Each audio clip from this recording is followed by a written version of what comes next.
دوسری بات جو علامہ صاحب کہہ رہے تھے، یہ تاریخ جو ہے نا، خدا کے لیے کہ حضور کے بعد کیا ہوا، یہ تاریخ ہے، اور یہ تاریخ جن لوگوں نے لکھی وہ خود مانتے ہیں کہ یہ ہم نے فلاں سے سنا، اور ان کے بارے میں جب کتابوں میں ہم پڑھتے ہیں نا، اکثر راوی جھوٹے ہیں، بالکل بے ایمان آدمی ہے جو اسلام کو برباد کرنے کے لیے ہمیں لڑا رہا ہے، فلاں نے یہ ظلم کیا، فلاں نے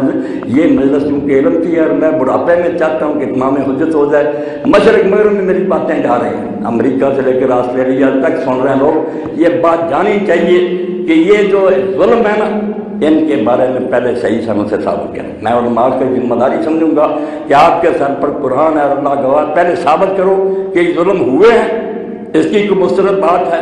ہمارے اپنے دور میں بات ہوتی ہے، ہم اس کا فیصلہ نہیں کر سکتے۔ ہمارے سامنے بھٹو صاحب ہوئے، ان کے حامی لکھتے ہیں کہ وہ بہت محب وطن تھے، وہ بھی کتابیں لوگ پڑھ رہے ہیں۔ دوسری طرف وہ بھی ہے جو کہہ رہے ہیں وہ دشمن سے، ملک کے غدار تھے، یہ ساری کتابیں پھیل گئی۔ اب جو کوئی بیچارہ پڑھے گا اپنے دور کی بات ہے، کیا فیصلہ کرے؟ 1400 سال کی بات ہے،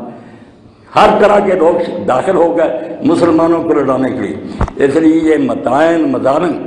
پہلے ثابت کرو صحیح سند سے، بے شک شیعوں کی کتابیں ہوں کہ ان کے راوی سچے ہیں،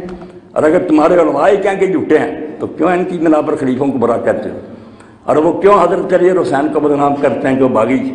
پہلے ثابت کرو کہ یہ چیزیں ہوئی ہیں، اور ان کے بعد حکم شرعی بیان کرو کہ بالفرض یہ ظلم ہوا، شریعت نے اس کی کیا سزا،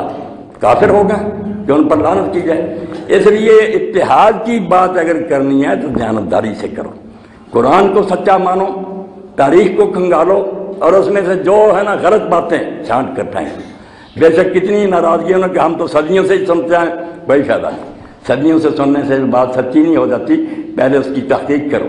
تحقیق کے بغیر کسی بات کو ماننا انسانیت کی توہین ہے، جو سنی وہ مانتے چلے گی، عقل مندی